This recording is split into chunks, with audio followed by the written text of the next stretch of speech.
Lockett, and this is Lasting Conversations.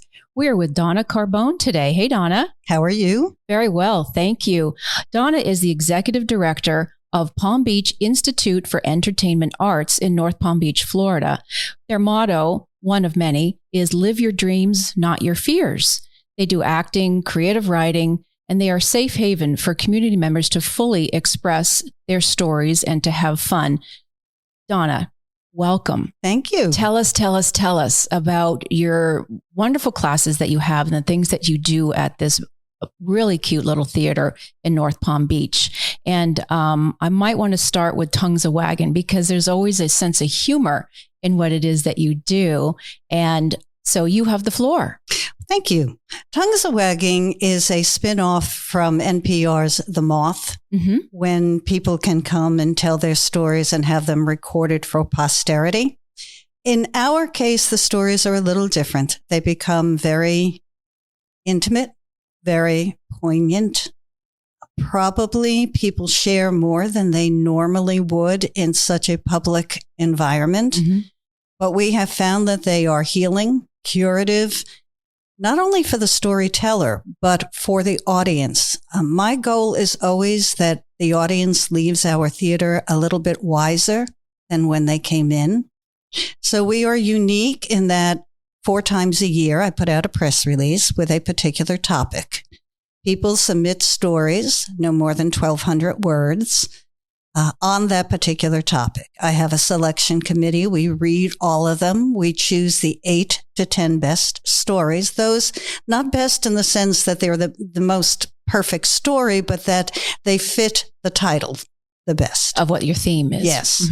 I edit them professionally so that when the storyteller gets on the stage on the days of the show, they can feel comfortable that what they are saying is going to be understood. There's a huge difference between reading to yourself and reading to an audience. So we want to make sure that the audience never has to question what is being said. And these are not actors. These are people that have something to say. They have something to get off their chest and speak forth into the world. Yeah, this is the community at large. We started out trying to stay within Palm Beach County, and more specifically, the Jupiter to West Palm Beach area. But word spread, and now we have people coming from far north in Florida and as far south as Miami. Wonderful. Everybody has a story to tell. Everybody does have a story to tell. That's why, having this Lasting Conversations podcast has been such a fun journey, because everybody does have something to say, and whether they're promoting something really isn't even the point. It's what is driving them and what is out there for our community at large. Yeah. So it sounds like we've met a number of times. And so I understand that theater is just very important, and having somebody be able to come and speak, get on stage. Do you do improv or other classes? Tell us more about some of the classes where you might be helping folks come up and out of themselves. Okay, so we consider ourselves an original concept theater. By that, I mean that although I am a huge Neil Simon follower, lover, I'm a playwright, he is my God, you will never see another production of The Odd Couple on our stage. What we choose is either written in-house by me or one of my writing students, or a local, and when I say local, I mean the entire state of Florida, playwright. And each of the plays has to have a worthy message. It can be humor, it can be drama, but it has to have a message. It's not a throwaway piece. Right. People come and I want them to remember what they hear and what they see long after they leave the theater. So original concept theater, and the actors in those productions are part of our repertory company. In order to make it to the repertory company, they go through a 10-week training program, which teaches them everything from before they ever put a toe on a stage to actually performing in a show before a live audience. I think we are unique in that way. Other places offer acting classes, which usually amount to no more than scene study, but we take them through the paces. When they leave us, if they should leave us in time to go out and pursue a career, they will be considered among the most professional actors. That sounds fantastic. Yeah. But my goal is not the acting per se. Right. Our goal, now we have students who have, I have students who are neurodiverse and divergent thinkers. I have students with Asperger's. I have students who suffer with health issues from all parts of the body. I have students who have suffered the trauma of violent crime, domestic abuse, divorce, cancer. Anything you can think of that is life-changing, they have probably come to us at some point. And there are varying ages as well? Yeah. Our youngest student right now is 16 and my oldest is 93. Oh, I love it. And she just got cleared last Tuesday that her cancer is gone. See, we always circle back to community, joy, love, and hope. We are a family. I know that sounds like a trite marketing slogan, but we really are. The Institute is different in that it is a haven in a storm. Most people who pursue acting are looking for something outside the normal parameters of their life. And acting gives you an opportunity to slip into someone else's skin and in the process, probably find a solution to some of the problems that are bothering you. You know, that's actually fascinating. And when you were saying that, and I'm thinking of the other written words that people have written of themselves, did you find that they slip into their own skin, perhaps even from a different perspective from when they started the writing journey, the whole process of, I think I want to say something and I need to get this story out, but that they're slipping down into their own self? Do you witness that? I do. And a lot of times when a student or potential student will call me and ask about writing or acting classes, the acting classes in particular, they'll ask, what style of acting do you teach? And I say, well, what is your name? And they say, well, John Smith. And I say, well, then we teach the John Smith method of acting. I love it. Because everyone has their own style. You do have to be true to yourself. Yes. You have to be comfortable in your own skin before you can slip into a character skin. So yes, the person underneath is always there. It always comes through. And the same with writing. I am a published author, and I can tell you that every one of my books has me in it. You can't escape. I would think that if we thought of most poetry, books, any sorts of literature, obviously music and song, the authors are there. Yes. They're there. Their families are there. Their friends are there.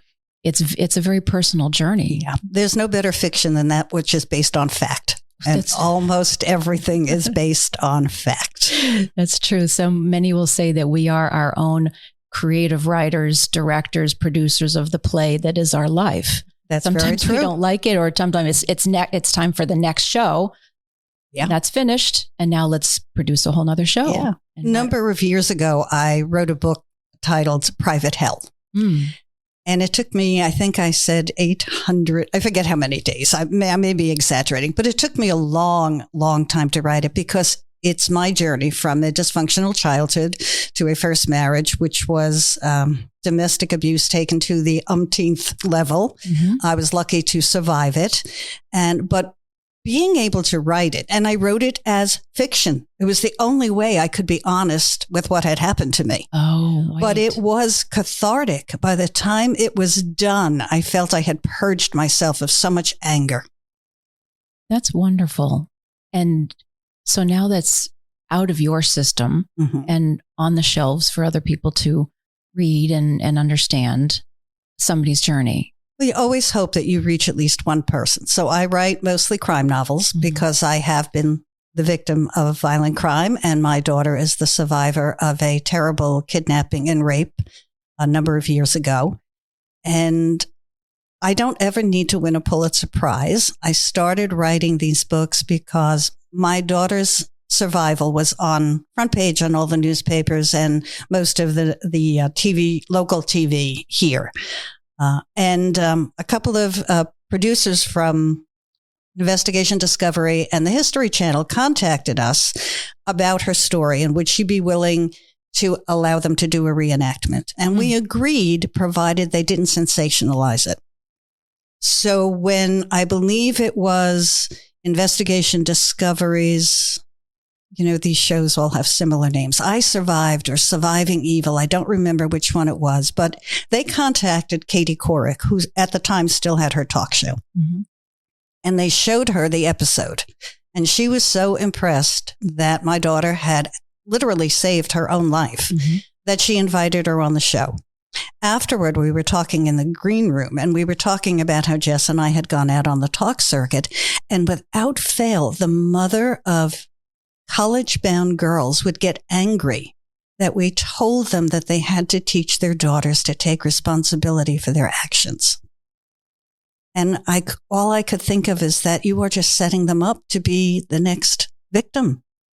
Knowledge is power. You have to know. So anyway, Katie Couric, we were talking, and Katie Couric said to me, you seem to know what you are talking about. Learn to get your message out there, write some books. So I credit her with my writing career. If not for her, I probably never would have put pen to paper. And is that something that you enjoy? Are you still writing, or now you are in the position of a mentor, helping other writers? I still write. I have 7 books out there, and mostly now my focus is on plays for the theater. Mm-hmm. But I do have a number of writers. In fact, this coming Sunday, we're doing what I call a novel approach to literacy. I love it. See, the titles are always there. They get to the point, and then they have a little bit of humor to them. Mm-hmm. I love it. Well, I have 7 local writers who I will be introducing to the public. We're doing a free wine and cheese event. I have to repeat, free wine and cheese event. But each of these writers have a unique voice. They write in a particular genre. And my hope is to encourage reading again, because reading is a dying art. But if you can read, books are truly your passport to the world. Mm-hmm. And if you read every day, I don't care if it's the label on a soup can, but you are better educated if you read. So that's part of the goal at the Institute, is to increase literacy. Well, and you're going to have a fun evening. And again, with the novelists who have put pen to paper, so to speak. Mm-hmm. And now you create a whole evening about it. And I know one of your authors who, I swear to God, she'll be on Broadway. I mean, her story is that compelling. I won't name names yet until she's sitting in this chair having her She wouldn't mind if I said it, but I won't. But I've given her a role in an upcoming play. Good. And see, this is how there's such kismet, and one door opens the next. And then we close the doors. When we close certain chapters, that opens up something so wonderfully beautiful. And now, do you do summer programs? So you mentioned some of the younger folks or teenagers. Do you have something coming up in the summer? Okay, I don't. Okay. Normally the youngest... Or maybe you take time off because you're a busy woman. 18 hours a day, 365 days a year. I wear all the hats. Yeah. And your husband does, scene... All the construction. Yeah, he does. Right. I normally don't take a student younger than 18, mostly because a lot of material might be questionable to the parental units. Mm-hmm. I do have the 16-year-old now. She has been homeschooled most of her life. She's 16 going on 60. Mm-hmm. Her parents are very supportive, but I am cautious about taking young ones, and also the liability insurance to do summer camps. Okay, right. There's just so much legality. It's a different world. So I try to stay with the 18 and up. Right. Good. So what else floats your boat? What else are you seeing that is sort of in that joyous nature where you're seeing people come out and enjoying the writing process and enjoying the things that you're doing? What else do you see on your horizon there that is just part of this whole journey? Well, we are at a crossroads at the moment at the Institute because the mall where we are located has been sold. And there are big plans to demolish it and build a mini city within a city there. Okay. So far, we have a little bit of time left that we can stay there. And I hope to produce as many shows as possible until the rug is pulled out from under us. So one of the projects that I have coming up, which includes the author you were talking about, is called Women, Wisdom, and Wine. And it's 10 years worth of conversations with my female friends I love it. Yeah. And they're now, if you are squeamish or you're embarrassed easily by frank talk about human anatomy or life in general, this will probably not be the play for you. So I had to be very careful finding the women who were going to portray these characters. But I'm really looking forward to that because women don't get the chance to talk honestly.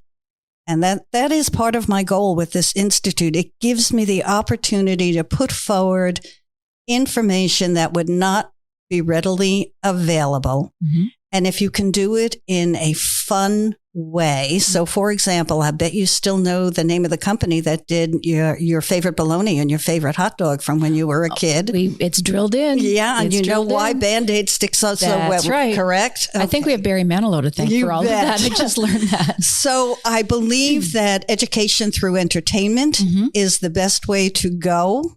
And that's what I'm trying to do. And the Institute gives me the opportunity to do that. That's wonderful. So that's very intriguing about you're saying there's 10 women or women who have shared 10 years together? It's 10 years of conversations with friends. There are 8 women in the play. Each one of them represents the person who started this conversation with me many years ago. Right. So I am really looking forward to it.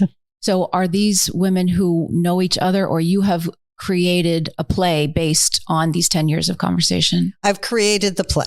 Okay. So a number of the women all know each other. Yeah. Unfortunately, some of them have passed on, and that breaks my heart knowing that I'm going to bring her to life on the stage again. But believe it or not, I'm having a hard time casting all 8 roles because there are a lot of women who still are hesitant to talk about women's issues. Okay, that's interesting. Yeah, and my goal is to get away from that. The more we talk about it, the safer we will all be. Of course. Well, I love the notion of that. And I was just drawing on my neighborhood circle of friends that we've known each other for 20 plus years. And so I get what you're saying when you've had a core and people come in and out of your life and you birth babies and now your babies are having babies and then somebody has taken ill and has passed away and life just changes or divorces. But those rich times and conversations over the course of decades is just, that's life and it's everything. It's true. Yeah. Warts and all. No. Silliness, all of it. Running naked down the street, whatever it is. Let me know beautiful. If you're planning to do that, would you? I know. Oh my God. Our story would be so fun. It's so fun. Well, just as an example, getting back to tongues A-Waggin for a moment. So I've had a student. He's 32 now. He joined us, 4 years ago. When he came to the Institute, he was not able to even put a toe against the first step that led up to the stage. Physically. Yeah. Okay. And he explained to us that when he was 18 and in his freshman year of college, he had a psychotic break. And for the next 5 years, he was in and out of hospitals trying to discover what was wrong. His family was just torn apart by everything. And now I could put him as the lead in any play. He is the son of my heart. He is the brother to everybody at the Institute. He is an amazing young man, but he found a safe haven at the Institute, as so many do, because we don't judge. Everybody's welcome. I probably have the most diverse student body, the most diverse audience in every way. Ethnicity, religion, race, financial level, education. Everybody who comes there stays there. We can't get people to leave at the end of a show. We're small. We only have 40 seats. It's very intimate, but they are all family. Well, when I was there for the first time when we were meeting, and I got to see your really beautiful place that you said people will just stay. They want to hang around. And that's the mark of a home. That's the mark of a real family home when someone feels that safe and cozy. They just don't want to even leave. Yeah. A photographer came about a week or two ago. She brought me some business cards and wanted to talk about projects we could do together. And she told me that the moment she came through the front door, she was enveloped in a warmth that she had not felt anyplace else. That made me feel really good because that meant we had reached our goal. That's magic. Mm-hmm. I mean, but it's beautiful. And that's that's where, again, with the conversations, you get to the heart of everything. And you are clearly getting to the heart of everybody that walks in that door in one form or another. Yeah, we have I have a strong maternal instinct, and even that 93-year-old is my child.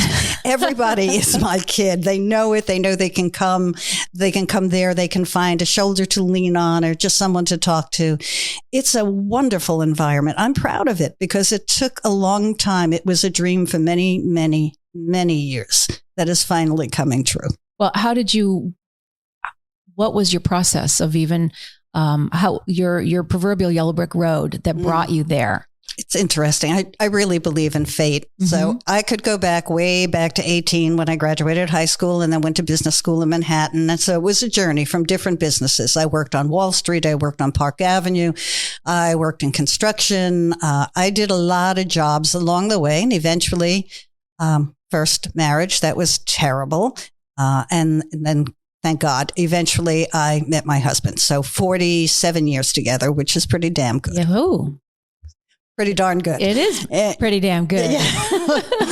But I, at one point, I ran Mike is a retired chiropractor. I ran his office for 25 years, but I wasn't, when the kids were grown and gone, I wasn't ready to stay home.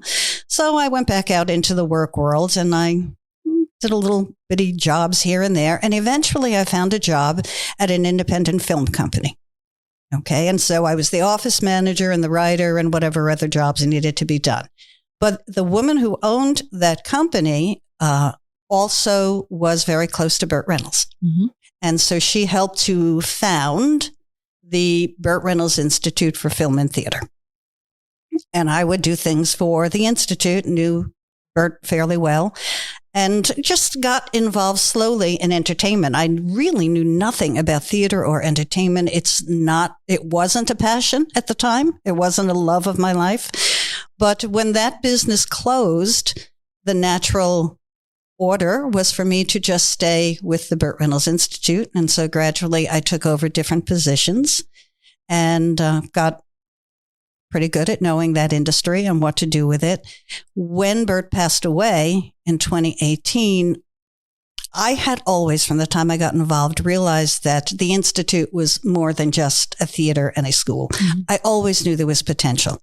So I did what needed to be done legally to take over the nonprofit, to be able to keep the nonprofit designation. We changed the name. I reorganized, sat a new board of directors. We had a new mission statement. And so this is the beginning of our 4th year. It's taken a while. It's taken a lot of years, but I'm happy at what we're doing now. We're finally on the path that we've always wanted to be on. Well, that's just beautiful. And this is, again, going back to the joy. So I know you have long hours. It's arduous. It can be financially harrowing, as a lot of theater really is. It's white knuckles many, many times. And as a nonprofit, you're relying on the kindness of strangers, hopefully grants and all of that too. But within that, you are living your passion and you're living your joy.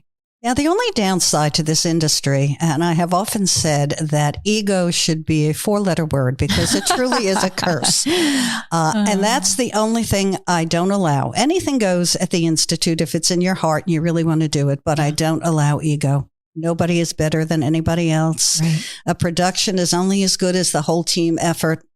That's right. So that's the one thing that always drives me crazy about this industry. That the whole ego, top billing thing. Drives me nuts. So alphabetical order is a great thing. Well, there you go. That's fantastic. Donna, this has been so fun. Do you have any other pearls or lasting words of your what's next? You're talking about the author nights and other productions. So by the time this one particular airs, the one that you're having on Sunday will have passed, but you're having more. And where can people find you and help and be part of your community? Okay. So just to get back to the writing for a second. So one series of books that I do are called the Kat Lee and Marcy Wells crime novel series. Kat Lee is based on my daughter, who is the rape survivor. And Marcy Wells is based on her best friend, Mary Bedwell Bain, who is actually a CSI with the PBSO. And Mary is my forensics expert when I need that for my crime novels. Currently, I am editing the first book that Mary's 12-year-old daughter is writing because she was inspired by her mom being in these books. So to me, that is having won the Pulitzer Prize, that this 12-year-old wants to write now because she wants to create the characters where she sees her mom in certain books. So I'm thrilled. So if this Sunday's novel approach to literacy is a success, there will be many more of them. New authors have already contacted me and asked when the next one will be and can they be a part of it. I don't have a date because we have to fit it in between Tongues A-Waggin and all the other productions that we're trying to do. But yes, there will definitely be more because literacy is definitely on the top of our list to promote. That's wonderful. And what is your website? The website is pbinstituteforentertainmentarts.com. Yes, a mouthful. It is a mouthful. Donna, thank you once again for being here. This has been a joy and a pleasure. Thank you for inviting me. And thank you for listening. Please be sure to like, follow, review, and share this podcast. And if you'd like to be part of the conversation, send emails to podcasts@lastingconversations.com and follow us on Facebook. This is Lasting Conversations. We get to the heart of everything.